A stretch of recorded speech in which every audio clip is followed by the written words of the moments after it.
ನಮಸ್ಕಾರ ಬಂಧುಗಳೇ, ನಾವು ಹಲವಾರು ವಿಚಾರಗಳನ್ನು ಚರ್ಚೆ ಮಾಡ್ತಾ ಬಂದಿದ್ದೇವೆ.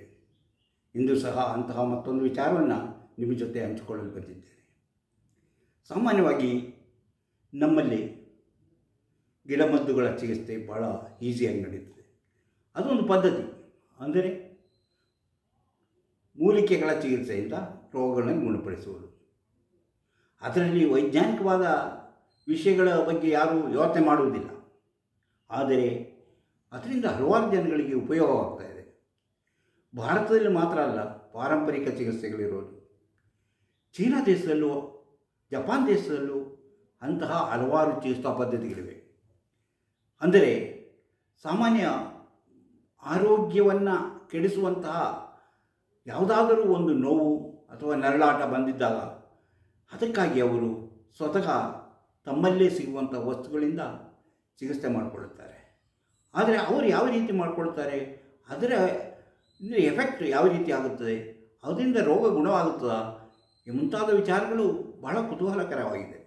ಅಂದರೆ ಗಿಡಮೂಲಿಕೆಗಳಿಂದ ತಮ್ಮಲ್ಲಿ ಸಿಗುವಂಥ ಅಡಿಗೆ ಮನೆಯಲ್ಲಿ ಸಿಗುವಂಥ ವಸ್ತುಗಳಿಂದ ಯಾವ ರೀತಿ ಒಂದು ಔಷಧಿಯನ್ನು ತಯಾರಿಸಿ ರೋಗವನ್ನು ಗುಣಪಡಿಸಬಹುದು ಎಂಬುದು ಚೀನಾ ಮತ್ತು ಜಪಾನ್ನವರಲ್ಲಿ ಕಂಡುಬರುವಂಥ ಒಂದು ವಿಶೇಷ ಚಿಕಿತ್ಸಾ ಪದ್ಧತಿ. ಅದನ್ನು ಟ್ರೆಡಿಷನಲ್ ಟ್ರೀಟ್ಮೆಂಟ್ಸ್ ಅಂತ ಹೇಳ್ತೀವಿ, ಟ್ರೆಡಿಷನಲ್ ಮೆಡಿಕೇಷನ್ ಅಂತ ಹೇಳ್ತೀವಿ. ಅಂದರೆ ಅದು ನಮ್ಮ ಪಾರಂಪರಿಕವಾದಂತಹ ಒಂದು ರೀತಿ, ಔಷಧಗಳನ್ನು ತಯಾರಿಸಿ ತಾವೇ ಬಳಸಿಕೊಳ್ಳುವಂತಹ ಒಂದು ರೀತಿ. ತಮ್ಮಲ್ಲೇ ಸಿಗುವಂತಹ, ಸುತ್ತಮುತ್ತಲೂ ಸಿಗುವಂತಹ ಅಥವಾ ಮನೆಯಲ್ಲೇ ಇರುವಂತಹ ವಸ್ತುಗಳನ್ನೇ ಅದಕ್ಕಾಗಿ ಬಳಸಿಕೊಳ್ಳಲಾಗುತ್ತೆ. ಅಂಥ ವಸ್ತುಗಳಿಂದ ನಾವು ನಮ್ಮ ರೋಗವನ್ನು ಸುಲಭವಾಗಿ ಗುಣಪಡಿಸಬಹುದು ಎಂಬುದು ಸಾಮಾನ್ಯ ಜನರ ನಂಬಿಕೆ. ಅದರ ಬಗ್ಗೆ ವೈಜ್ಞಾನಿಕವಾದ ಅಥವಾ ಸೈಂಟಿಫಿಕಲಿ ಯಾವುದೇ ಒಂದು ತಿಳುವಳಿಕೆ ಇನ್ನೂ ಪಡೆದುಕೊಳ್ಳಲು ಸಾಧ್ಯವಾಗಿಲ್ಲ. ಅದರ ಬಗ್ಗೆ ಇನ್ನೂ ಸಂಶೋಧನೆ ನಡೀತಾನೇ ಇದೆ. ಯಾವ ಯಾವ ವಸ್ತುವಲ್ಲಿ ಏನೇನಿದೆ ಎಂಬಂತಹ ಇಂಥ ಗಿಡಮೂಲಿಕೆಗಳಿಂದ ಆಗುವಂಥ ಉಪಯೋಗಗಳ ಬಗ್ಗೆ ಸರಿಯಾದ ಸಂಶೋಧನೆಯಿಂದ ಇನ್ನೂ ವಿಷಯಗಳನ್ನು ತಿಳಿದುಕೊಳ್ಳಲು ಸಾಧ್ಯವಾಗಿಲ್ಲ. ಆದರೂ ಸಹ ಜನರಲ್ಲಿ ಅದರ ಬಗ್ಗೆ ತುಂಬ ನಂಬಿಕೆ ಇದೆ, ವಿಶ್ವಾಸ ಇದೆ. ಅವರು ಅದನ್ನು ದಿನನಿತ್ಯವೂ ಬಳಸುತ್ತಾ ಬಂದಿದ್ದಾರೆ.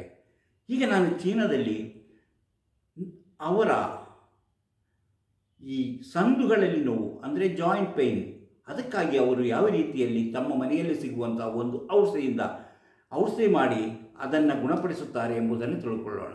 ಅದಕ್ಕಿಂತ ಮೊದಲು ಸುದ್ದಿ ಬರೋಣ, ದ್ವೇಷ ಸುತ್ತೋಣ, ಕೋಶ ಓದೋಣ, ಮನಸ್ಸಿನೊಳಗೆ ನುಗ್ಗಿ ನೋಡೋಣ.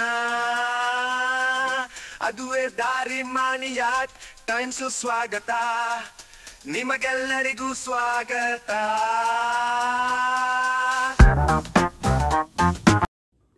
ಎಲ್ಲರಿಗೂ ಮಾಣಿಯಾಕ್ ಟೈಮ್ಸ್ ಯೂಟ್ಯೂಬ್ ಚಾನಲ್ಗೆ ಸ್ವಾಗತ. ನಾವಿಂದು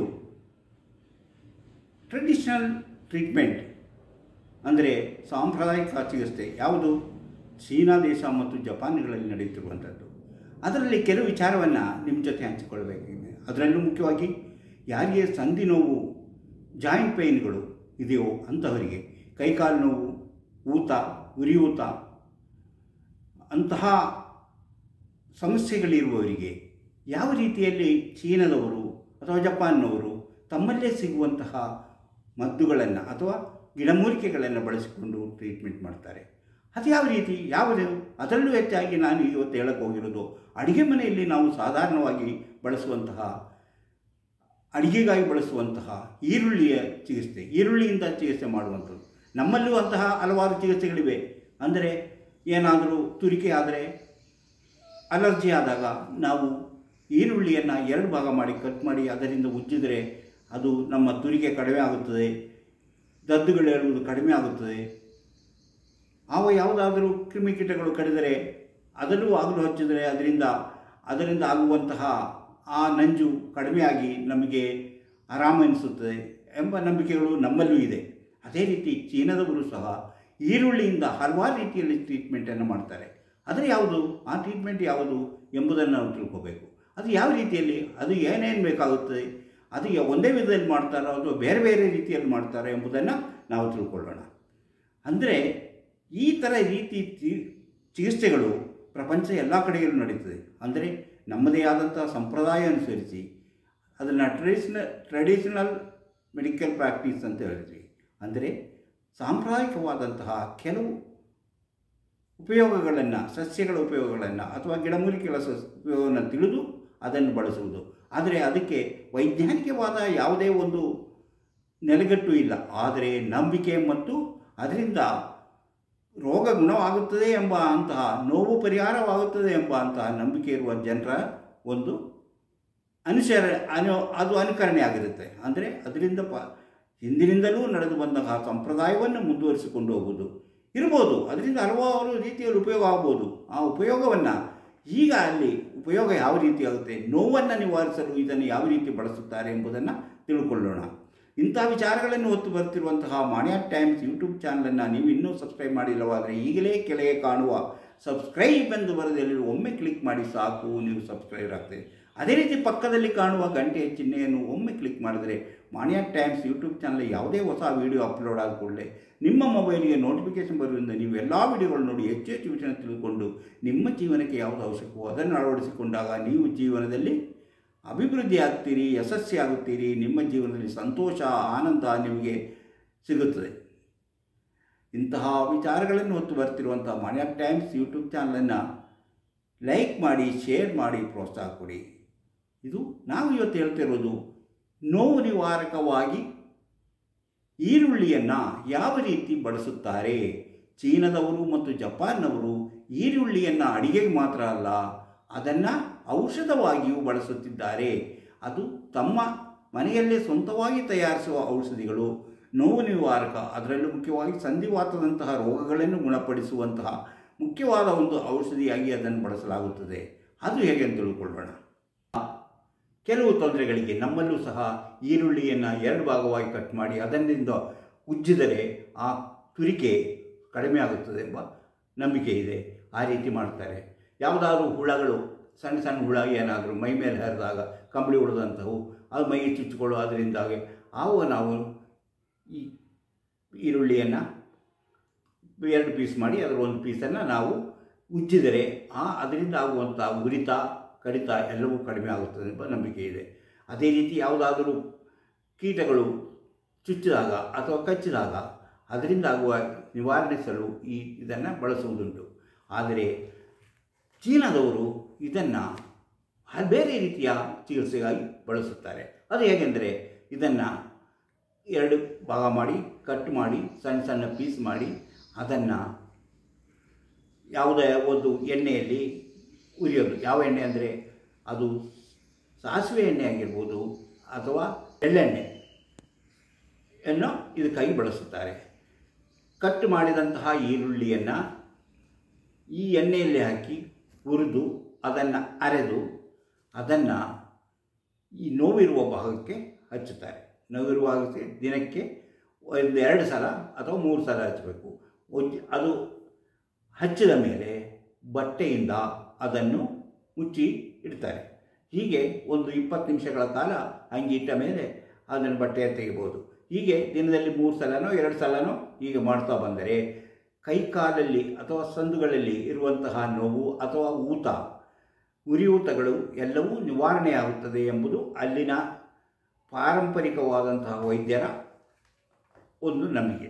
ಅದರ ಚಿಕಿತ್ಸೆ ಅವರು ಭಾಳ ಹಿಂದಿನಿಂದಲೂ ಮಾಡ್ತಾ ಬಂದಿದ್ದಾರೆ, ಈಗಲೂ ಮಾಡ್ತಿದ್ದಾರೆ. ಅದಕ್ಕೆ ಒಂದು ಈರುಳ್ಳಿಯನ್ನು ಜಜ್ಜಿ ಅಥವಾ ಅದನ್ನು ಕತ್ತರಿಸಿ ಸಣ್ಣ ಸಣ್ಣ ತುಂಡುಗಳನ್ನಾಗಿ ಮಾಡಿ ಸಾಸಿವೆ ಎಣ್ಣೆ ಅಥವಾ ಎಳ್ಳೆಣ್ಣೆಯಲ್ಲಿ ಅದನ್ನು ಕರಿದು ಅಂದರೆ ಸ್ವಲ್ಪ ಮಟ್ಟಿನ ಒಂದು ಬಂಗಾರದಂತಹ ಬಣ್ಣ ಬಂದಾಗ ಅದನ್ನು ತೆಗೆದು ಅರೆದು ಅರೆದಿದ್ದನ್ನು ಆ ಪೇಸ್ಟನ್ನು ನೋವಿರುವ ಜಾಗದಲ್ಲಿ ಹಚ್ಚುವುದರಿಂದ ಅಥವಾ ಊತ ಇರುವ ಜಾಗದಲ್ಲಿ ಹಚ್ಚುವುದರಿಂದ ಆ ನೋವು ಕಡಿಮೆ ಆಗುತ್ತದೆ ಎಂಬುದು ಈ ವೈದ್ಯಕೀಯ ಅಂದರೆ ಅಲ್ಲಿನ ಟ್ರೆಡಿಷನಲ್ ಟ್ರೀಟ್ಮೆಂಟ್ನವರ ಒಂದು ನಂಬಿಕೆ ಹಾಗೂ ಜನರಲ್ಲೂ ಅಂತಹ ನಂಬಿಕೆ ಇದೆ. ಜನರು ಇದನ್ನು ತುಂಬ ವರ್ಷಗಳಿಂದ ಹೀಗೆ ಮಾಡ್ತಾ ಬಂದಿದ್ದಾರೆ. ಈಗ ಇದು ಒಂದು ವಿಧದಾಯಿತು.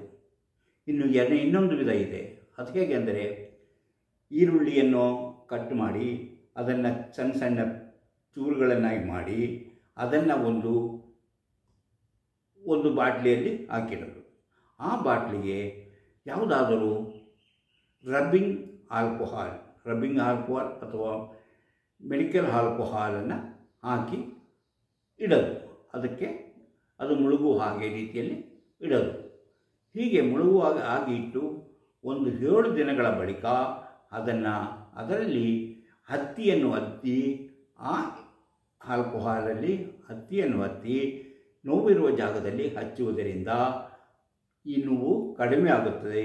ಉರಿಯುತ್ತಾ ಇದ್ದರೆ ಅದು ಕಡಿಮೆ ಆಗುತ್ತದೆ. ಒಂದು ವಿಷಯ ನೆನಪಿಟ್ಕೋಬೇಕು, ಇದು ಆಲ್ಕೋಹಾಲ್ ಅಂದರೆ ಇದು ಕುಡಿಯೋ ಆಲ್ಕೋಹಾಲ್ ಅಲ್ಲ, ಇದು ಕುಡಿದರೆ ಅಪಾಯ ಇದೆ. ಆದರೆ ಇದು ಮೆಡಿಕೇಟೆಡ್ ಅಂತ ಹೇಳ್ತೀವಿ. ರಬ್ಬಿಂಗ್ ಆಲ್ಕೋಹಾಲ್ ಅಂದರೆ 70% ಅದರಲ್ಲಿ ಆಲ್ಕೋಹಾಲಿನ ಅಂಶ ಇರುತ್ತದೆ. ಆಂಟಿಸೆಪ್ಟಿಕ್ ಸೊಲ್ಯೂಷನ್ ಆಗಿಯೂ ಇದನ್ನು ಬಳಸುತ್ತಾರೆ. ಇಸೋಪೋರೋಫೈಲ್ ಅಂತ ಇದಕ್ಕೆ ಇನ್ನೊಂದು ಹೆಸರಿದೆ. ಅಂದರೆ ಇಸೋಪೋರೋಫೈಲ್ ಆಲ್ಕೋಹಾಲ್ ಅಂತ ಹೆಸರು ಹೇಳ್ತಾರೆ, ಅಥವಾ ರಬ್ಬಿಂಗ್ ಆಲ್ಕೋಹಾಲ್ ಅಂತಾರೆ, ಅಥವಾ ಇಥನಾಲ್ ಸೊಲ್ಯೂಟ್ ಅಥವಾ ಇಥನಾಲ್ ಆಲ್ಕೋಹಾಲ್ ಅಂತ ಇದಕ್ಕೆ ಹೇಳ್ತಾರೆ. ಈ ಸೌಲಾನ್ ಅಥವಾ ಡೆಟಾಲ್ ಮುಂತಾದವು ಸಹ ಈ ರೀತಿಯಲ್ಲಿ ಬಳಸುವಂತಹ ಕೆಲವು ಆಲ್ಕೋಹಾಲ್ಗಾಗಿದೆ. ಅದರಲ್ಲಿ ಅಷ್ಟು ಆಲ್ಕೋಹಾಲ್ ಇದ್ದರೆ ಅಂದರೆ 70% 90% ಒಳಗೆ ಆಲ್ಕೋಹಾಲ್ನ ಅಂಶ ಇದ್ದರೆ ಈ ರೀತಿಯ ಈರುಳ್ಳಿಯನ್ನು ಒಂದು ಜಾಡೆಯ ಒಂದು ಬಾಟ್ಲಿಯಲ್ಲಿ ಹಾಕಿ, ಅಂದರೆ ಅಗಲ ಬಾಯಿ ಇರುವಂಥ ಬಾಟ್ಲಲ್ಲಿ ಈರುಳ್ಳಿಯನ್ನು ಕತ್ತರಿಸಿ ಹಾಕಿ ಅದಕ್ಕೆ ಅದು ಮುಳುಗಿರುವಂತಹ ರೀತಿಯಲ್ಲಿ ಈ ಆಲ್ಕೋಹಾಲನ್ನು ಮೆಡಿಕೇಟರ್ ರಬ್ಬಿಂಗ್ ಆಲ್ಕೋಹಾಲನ್ನು ಹಾಕಿ ಇದನ್ನು ಬಳಸೋದು. ಇದು ಸಾಮಾನ್ಯವಾಗಿ ಮೆಡಿಕಲ್ ಸ್ಟೋರ್ಗಳಲ್ಲಿ ಅಥವಾ ಯಾವುದೇ ಆದರೂ ಕೆಮಿಕಲ್ ಸ್ಟೋರ್ಗಳಲ್ಲಿ ಅಥವಾ ಕಾಸ್ಮೆಟಿಕ್ ಅಂಗಡಿಗಳಲ್ಲಿ ಇದು ಕೊಂಡುಕೊಳ್ಳಲು ಸಿಗುತ್ತೆ. ಅಂದರೆ ಮೆಡಿಕಲ್ ಆಲ್ಕೋಹಾಲ್ ಅಂತ ಹೇಳ್ತೀವಿ ಅಥವಾ ಸ್ಪಿರಿಟ್ ಅಂಥ ವಸ್ತುಗಳಂತ ಅದನ್ನು ಹೇಳ್ತೇವೆ. ಆದರೆ ಯಾವತ್ತೂ ಇದು ಕುಡಿಯೋಕ್ಕೆ ಬಳಸಬಾರ್ದು. ಇದು ಕುಡಿದರೆ ಅಪಾಯ, ಇದರಲ್ಲಿ ಟಾಕ್ಸಿನ್ ಇದೆ ಎಂಬುದನ್ನು ಮರೆಯಬಾರ್ದು. ಇದು ಮಾತ್ರ ಹೊರಗೆ ಹಚ್ಚಲು ಮಾತ್ರ, ಎಲ್ಲಿ ದೇಹದ ಹೊರಗೆ ಚರ್ಮದ ಮೇಲೆ ಹಚ್ಚಲು ಮಾತ್ರ ಬಳಸುವಂತಹ ಒಂದು ಔಷಧಿ. ಈ ರೀತಿ ಔಷಧಿಗಳನ್ನು ಧರಿಸಿ ಅದನ್ನು ದಿನದಲ್ಲಿ 2 ಅಥವಾ 3 ಬಾರಿ ಅದರಲ್ಲಿ ಹತ್ತಿ ನೋವಿರುವ ಭಾಗಕ್ಕೆ ಹಚ್ಚಿದಾಗ ಈ ನೋವು, ಸಂದು ನೋವು, ಜಾಯಿಂಟ್ ಪೈನ್ಗಳು ಅಥವಾ ಬೆರಳುಗಳಲ್ಲಿರುವಂಥ ನೋವುಗಳು, ಕಾಲಿನ ಬೆರಳುಗಳು ಬರುವ ನೋವುಗಳು, ಗಂಟುಗಳಲ್ಲಿ ಬರುವ ನೋವುಗಳು, ಉರಿಯೂತಗಳು, ಅಂತಹ ಎಲ್ಲ ರೋಗಗಳಿಗೂ ಇದು ಔಷಧಿ ಅಂತ ತಿಳಿಯಲಾಗಿದೆ. ಹೀಗೆ ಅಮೇರಿಕ ಮತ್ತು ಚೈನಾ ಮತ್ತು ಜಪಾನ್ನಲ್ಲಿ ಸಾಮಾನ್ಯವಾಗಿ ಅಲ್ಲಿನ ಟ್ರೆಡಿಷನಲ್ ಟ್ರೀಟ್ಮೆಂಟ್ ಅಂದರೆ ಪಾರಂಪರಿಕವಾದಂತಹ ಒಂದು ಔಷಧಿ ಪ್ರಯೋಗ, ಅಂದರೆ ಗಿಡಮೂಲಿಕೆಗಳಿಂದ ಮಾಡುವಂತಹ ಸಾಮಾನ್ಯ ಔಷಧ ಚಿಕಿತ್ಸೆಯಿಂದ ಇಂತಹ ರೋಗಗಳನ್ನು, ನೋವು ಉರಿಯೂತಗಳನ್ನು ಸುಲಭವಾಗಿ ನಿವಾರಿಸಬಹುದು ಎಂಬುದು ಅಲ್ಲಿನ ಜನರ ನಂಬಿಕೆ. ಅದು ತುಂಬ ಫಲಕಾರಿ ಎಂಬುದು ಅವರ ನಂಬಿಕೆ. ಅಂದರೆ ಅವರು ಈಗಲೂ ಸಹ ಈ ಆಧುನಿಕ ಔಷಧಿಗಳು ಸಿಗುವಂಥ ಕಾಲದಲ್ಲೂ ಸಹ ಇಂಥ ಔಷಧಿಗಳನ್ನು ತಮ್ಮ ಮನೆಯಲ್ಲಿ ತಾವೇ ತಯಾರಿಸಿಕೊಂಡು ಬಳಸುತ್ತಾ ಬರ್ತಿದ್ದಾರೆ. ಆದ್ದರಿಂದ ಇಂಥ ಔಷಧಿಗಳು ನಮ್ಮಲ್ಲೂ ಸಹ ಬಳಸಿದರೆ ಉಪಯೋಗ ಸಿಗಬಹುದು. ಆದರೆ ಒಂದು ವಿಷಯವನ್ನು ನೀವು ನೆನಪಿಟ್ಟುಕೋಬೇಕು, ಅಂದರೆ ಈ ಔಷಧಿಗಳು, ಇಂತಹ ಔಷಧಿಗಳು, ಟ್ರೆಡಿಷನಲ್ ಔಷಧಿಗಳ ಬಗ್ಗೆ ಸಂಶೋಧನೆಗಳು ನಡೆಸಿ ಅದರ ಬಗ್ಗೆ ಏನು, ಅದರ ಫಲಗಳೇನು, ಅದರ ರಿಸಲ್ಟ್ ಏನು, ಅದು ಯಾಕೆ ಆಗುತ್ತೆ ಎಂಬ ವಿಚಾರಗಳನ್ನು ಇನ್ನೂ ತಿಳಿದುಕೊಳ್ಳಬೇಕಾಗಿದೆ. ಅಂದರೆ ಪಾರಂಪರಿಕವಾಗಿ ನಡೆಸುವಂಥ ಕೆಲವು ಗಿಡಗಳ ಬಗ್ಗೆ ಮಾತ್ರ, ಕೆಲವು ಸಸ್ಯಗಳ ಬಗ್ಗೆ ಮಾತ್ರ ಪ್ರಯೋಗಗಳು ನಡೆದಿದೆ. ಇನ್ನು ಬಹಳಷ್ಟು ಇಂತಹ ಗಿಡಗಳ ಬಗ್ಗೆ ಶಾಸ್ತ್ರೀಯವಾದಂಥ ವೈಜ್ಞಾನಿಕವಾದ ರೀತಿಯಲ್ಲಿ ಯಾವುದೇ ರೀತಿಯ ಸಂಶೋಧನೆಗಳು ನಡೆದಿದ್ದರೂ ಅದರ ಪೂರ್ಣ ರಿಸಲ್ಟ್ ಇನ್ನೂ ಬಂದಿಲ್ಲ. ಹಾಗೆ ನೋಡಿ, ಇಂಥ ಔಷಧಿಗಳು ನಾವೇ ಮಾಡಿಕೊಳ್ಳೋದು. ಈಗ 1 ವಾರ 15 ದಿವಸ, 20 ದಿವಸ ನಿಮ್ಮ ನೋವು ನಿವಾರಣೆ ಆಗಲಿಲ್ಲ ಎಂದು ಇಟ್ಕೊಳ್ಳಿ ಇಂಥ ಔಷಧಿ ಪ್ರಯೋಗದಿಂದ. ಕೊನೆಗೆ ಅವಾಗೇನು ಮಾಡಬೇಕು? ನೀವು ತಜ್ಞ ವೈದ್ಯರಲ್ಲಿ ಹೋಗಿ ಇದಕ್ಕೆ ಯಾವುದು ಸರಿಯಾದ ಚಿಕಿತ್ಸೆ ಯಾವುದು ಎಂಬುದನ್ನು ತಿಳಿದುಕೊಂಡು ನೀವು ಅದರಂತೆ ಚಿಕಿತ್ಸೆ ಮಾಡಬೇಕು. ಯಾಕಂದರೆ ಇದನ್ನೇ ಮುಂದುವರಿಸ್ತಾ ಇದ್ದರೆ ಕೆಲವೊಮ್ಮೆ ಎಲ್ಲರಿಗೂ ಇದರಿಂದ ಉಪಯೋಗ ಸಿಗುವಂಥ ಸಾಧ್ಯತೆ ಕಡಿಮೆ. ಆದರೆ ನೀವು ನೋಡ್ಬೋದು, ಬಳಸುವುದರಿಂದ ಯಾವ ತೊಂದರೆ ಇಲ್ಲ. ಇದು ಯಾಕಂದರೆ ದೇಹದ ಹೊರಗೆ ಮಾತ್ರ ಬಳಸುವಂಥ ಔಷಧಿ. ಒಳಗೆ ಕುಡಿಯೋಕ್ಕೆ ಅಥವಾ ಅದನ್ನು ಕುಡಿಯೋದು ಅಥವಾ ಬಾಯೊಳಗೆ ಹಾಕೋದು ಅಂಥ ಕೆಲಸಗಳು ಮಾಡಬಾರ್ದು. ಅದು ಟಾಕ್ಸಿನ್ ಆಗಿರೋದ್ರಿಂದ ಅಂಥ ಔಷಧಿಗಳನ್ನು ನಾವು ಏನಿದ್ರೂ ದೇಹದ ಹೊರಗೆ ಚರ್ಮದ ಮೇಲೆ ಮಾತ್ರ ಹಚ್ಚಬೇಕು. ಯಾಕಂದರೆ ತಜ್ಞ ವೈದ್ಯರ ಸಲಹೆ ಸೂಚನೆಗಳಿಲ್ಲದೆ ಸ್ವಯಂ ಚಿಕಿತ್ಸೆ ಮಾಡುವುದು ಅಪಾಯ ಎಂಬುದನ್ನು ನೀವು ಮರೆಯಬಾರದು. ಹಾಗೆಯೇ ಈ ಚಿಕಿತ್ಸೆಯಿಂದ ನಿಮ್ಮ ರೋಗಕ್ಕೆ ಏನು ಕಡಿಮೆ ಆಗದಿದ್ದಾಗ, ಏನೂ ಕಡಿಮೆ ಆಗಲಿಲ್ಲ, ಒಂದು 15 ದಿವಸ ಮಾಡಿದ್ರೂ ಸಹ ಈ ನೋವು ಕಡಿಮೆ ಆಗಲಿಲ್ಲ, ಇನ್ನೂ ನೋವು ಹೆಚ್ಚಾಗಿದೆ ಕಂಡರೆ ನೀವು ಕೂಡಲೇ ತಜ್ಞ ವೈದ್ಯರಲ್ಲಿ ಹೋಗಿ ಅವರ ಸಲಹೆಯಂತೆ ಚಿಕಿತ್ಸೆ ಪಡೆಯಬೇಕು. ಈಗ ಈರುಳ್ಳಿಯಿಂದ ನೀವು 2 ವಿಧದಲ್ಲಿ ನಮಗೆ ಒಂದೇ ರೀತಿಯ ಚಿಕಿತ್ಸೆಯನ್ನು ಮಾಡುವಂತಹ ವಿಧಾನವನ್ನು ತಿಳಿದುಕೊಂಡಿದ್ದೀರಿ. ಅಂದರೆ ಒಂದು, ಈರುಳ್ಳಿಯನ್ನು ಕತ್ತರಿಸಿ ಸಾಸಿವೆ ಎಣ್ಣೆ ಅಥವಾ ಎಳ್ಳಿನ ಎಣ್ಣೆಯಲ್ಲಿ ಹುರಿದು ಅದನ್ನು ಅರೆದು ಹಚ್ಚುವುದು. ಇನ್ನೊಂದು,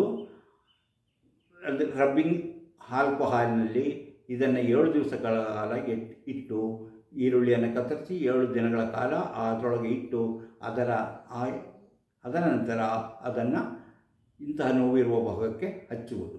ಹೀಗೆ 2 ವಿಧದಿಂದಲೂ ನಿಮ್ಮ ನೋವು, ಜಾಯಿಂಟ್ ಪೇಯ್ನ್ ಅಂದರೆ ಸಂದುಗಳಲ್ಲಿ ಬರುವಂಥ ನೋವುಗಳು, ಕೈ ಬೆರಳುಗಳಲ್ಲಿ ಬರುವ ನೋವು, ಕಾಲು ಬೆರಳುಗಳಲ್ಲಿ ಬರುವಂತಹ ನೋವುಗಳು ಅಥವಾ ದೇಹದ ಯಾವುದೇ ಭಾಗದಲ್ಲಿ ಕಾಣಿಸಿಕೊಳ್ಳುವ ನೋವುಗಳಿಗೆ ಇದು ಒಳ್ಳೆಯ ಔಷಧಿ ಎಂಬುದು ಚೀನಿಯರ ಮತ್ತು ಜಪಾನಿಯರ ನಂಬಿಕೆ. ಅದರಂತೆ ನೀವು ಸಹ ಇದನ್ನೊಮ್ಮೆ ಮಾಡಿ ನೋಡಬಹುದು. ನಿಮಗೆ ಅಂಥ ರೋಗಗಳಿದ್ದರೆ ಇದರಿಂದ ಮುಕ್ತಿ ಪಡೆದು ನೀವು ಸಹ ಸಂತೋಷದಿಂದ ಜೀವನ ನಡೆಸಲು ಸಾಧ್ಯವಾಗಬಹುದು. ಇಂತಹ ಸಣ್ಣ ವಿಚಾರಗಳು ಇನ್ನೂ ಇವೆ. ಅಂಥ ವಿಚಾರಗಳನ್ನು ನಿಮಗೆಲ್ಲರಿಗೂ ತಿಳಿಯುವಂತೆ ಸರಳವಾದ ಕನ್ನಡ ಭಾಷೆಯಲ್ಲಿ ನಿಮಗೆ ತಿಳಿಸಿಕೊಡುವ ಪ್ರಯತ್ನವನ್ನು ನಾವು ಇನ್ನೂ ಮಾಡುತ್ತೇವೆ. ಇಂತಹ ಕಾರ್ಯಕ್ರಮ ನಿಮಗೆ ಇಷ್ಟವಾದರೆ ಈಗಲೇ ಲೈಕ್ ಮಾಡಿ, ಶೇರ್ ಮಾಡಿ, ಪ್ರೋತ್ಸಾಹ ಕೊಡಿ.